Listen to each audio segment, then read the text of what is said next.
समाज को जागृति मिल रही है, वो समझ रहे हैं कि हमारी समाज को पहले कैसे शोषित किया गया अन्य लोगों के द्वारा, और ये बहुत ज्यादा जरूरत है, क्योंकि जो हमारे वरिष्ठ और हमारे जो बुजुर्ग हैं उनका जीवन तो ऐसे ही यापन हो गया, लेकिन जो युवा पीढ़ी है, जो आने वाले बच्चे हैं, उनको अगर हम अच्छा मार्ग दिखाएंगे तो निश्चित तौर पर उनका जीवन सफल होगा और उनके साथ में जो हमारे बुजुर्गगण हैं उनका भी जीवन सफल होगा।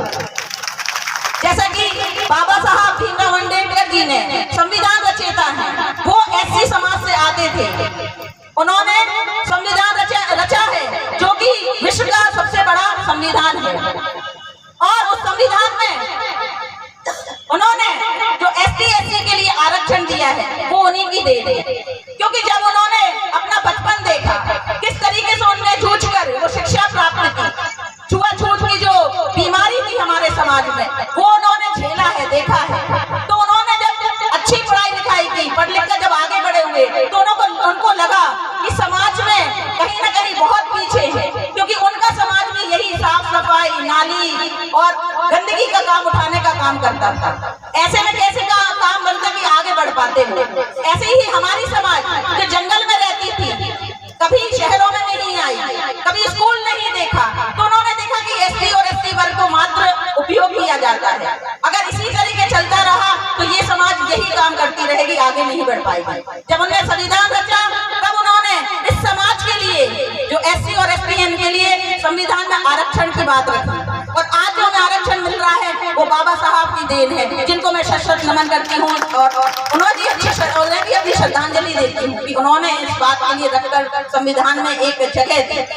आज हम जितने भी पदों पर बैठे हैं, चाहे हमारे आदरणीय रिटायर्ड अपर कलेक्टर जी हैं, RI साहब हैं, TI साहब हैं, ऐसे कई शिक्षक हैं, ऐसे बहुत सारे विभाग हैं जिनमें हमारे समाज के कई लोग जो आज बैठे हुए हैं, कहीं ना कहीं उनको आरक्षण का भी उपयोग मिला है। कई लोग जो है ऐसे भी हैं जो जनरल में भी फाइट कर सकते हैं, तो धन्यवाद देना चाहती हूँ और अपनी युवा पीढ़ियों के लिए यही कहना चाहती हूँ कि शिक्षा जरूर ग्रहण करें।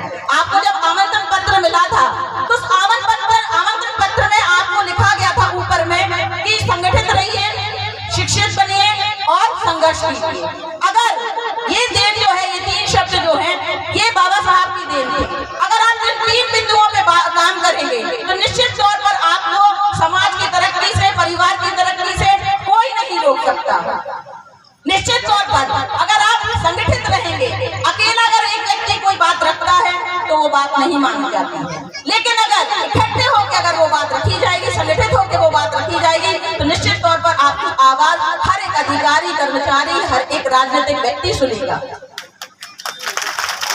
कई वक्ताओं ने भी कहा कि शिक्षा जरूर ग्रहण कीजिए। हमारे भूप सिंह भैया ने और भी लोगों ने कहा कि आप एक टाइम का कम खाना खाइए, लेकिन शिक्षा जरूर बच्चों को दीजिए, क्योंकि शिक्षा एक ऐसा आधार है।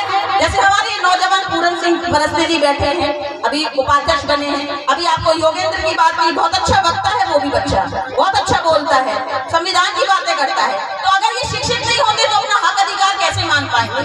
और एक चीज और, शिक्षित होने के बाद होने से क्या होता है, आप किसी के पिछलगुअल नहीं बनते। पिछलगुअल मतलब कि आप किसी के पीछे नहीं खड़े होते। अगर आपके पास अच्छी शिक्षा है, आपके पास नॉलेज है, जानकारी है, तो आप अपने हक की बात वहीं से कर सकते हैं, किसी के पीछे लगने की बात नहीं आती है। और तीसरा है संघर्ष। संघर्ष जीवन में बहुत जरूरी है। कोई भी चीज जो है आपको आसानी से नहीं मिलती है, उसके लिए आपको संघर्ष करना पड़ता है। उदाहरण के तौर पे अगर एक बच्चा है, माँ का, अगर वो जब तक दूध नहीं पिलाती माँ, जब तक वो भी रोता नहीं, जब तक वो रोता नहीं है, तब तक वो गोद में लेकर उसको दूध नहीं पिलाती, तो वो भी अपने पेट भरने के लिए संघर्ष करता है। इसलिए आपको भी वो संघर्ष करना पड़ेगा, तब जाके आपका उत्थान होगा। मैं बुलाना चाहती हूँ छोटी सी बच्ची के लिए, आप बेटा जरा स्टेज पे बीच वाले, यहाँ यही कहना चाहती हूँ। इन 3 बिंदुओं पे आप काम कीजिए, नशा को त्याग दीजिए, क्योंकि जो व्यक्ति नशा करता है कहीं ना कहीं वो खुद जब लड़खड़ाता हुआ रहेगा तो क्या वो अपने परिवार को संभाल सकता है, क्या वो अपने समाज को संभाल सकता है। मैं हमेशा हर अपने वक्तव्य में यही बात करती हूँ समाज में, क्योंकि आज हमारी समाज जो है, बूढ़े तो ठीक है वो करते थे, लेकिन नौजवान युवा साथी भी आजकल जो शराब का जो नशा है उसमें लिप्त है। आप जब लड़खड़ाएंगे तो ना आप अपना परिवार संभाल सकते हैं, ना अपना समाज बना सकते हैं। इसलिए जरूरत है नशा से दूर रखिए। मैं उस बच्ची को बुलाना चाहती हूँ, अनुराग दलाली जी की बच्ची है जो कि दमोह में केवी स्कूल में पढ़ती है। मैं ये चाहती हूँ कि अपना introduction, give your introduction to them.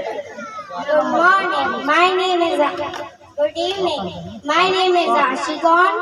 I want to become a doctor. My father name is Rannar Singh Adali. My mother name is Gopa Singh Adali. My sister name is Aarti Singh Adali. My hobby is dancing. देखिए, अभी इस बच्ची ने आपको English में आपसे कुछ शब्द बोले थे, कुछ सेंटेंसेस बोले थे। ये केवी स्कूल में पढ़ती है, दमोह के केंद्रीय विद्यालय में। और वहाँ पर क्या होता है, अगर आपके माँ बाप, अगर आपके कोई भी इसमें से अगर सरकारी नौकरी करता है तो एडमिशन बहुत जल्दी होता है। आपको एक परीक्षा बस पास करनी पड़ती है और आप अपने बच्चे को वहाँ एडमिशन दिला सकते हैं। फीस वहाँ की कम है। आपको कैसा लगा इसका इंट्रोडक्शन? आपके तालियों से बता रहा है कि आपको इसका इंट्रोडक्शन बहुत। आप ये भी अपनी ही समाज की बेटी है, अपनी ही समाज की बच्ची है, तो आपको नहीं लगता कि कम से कम अगर हम शिक्षा देंगे और अच्छी शिक्षा देंगे तो हमारे बच्चे भी इसी तरह से इंग्लिश बोल सकते हैं और आगे बढ़ सकते हैं? मेरा यही है, मेरे बुलाने का इसका यही उद्देश्य था कि मैं ये बता सकूं कि हमारी समाज की बच्ची भी इंग्लिश बोल सकती है, अपना इंट्रोडक्शन इंग्लिश में दे सकती है। She gave a very nice introduction of herself, of a family. तो ये मेरा कहना है कि आप एक रोटी खाइए, आप ये मत सोचिए कि बच्चा नहीं पढ़ रहा है तो आप उसको वहां रोक दें। आप उसको अच्छी शिक्षा दीजिए, जो कुछ बनना चाहते हैं उनको आप आगे प्रोत्साहित कीजिए, बढ़ाइए और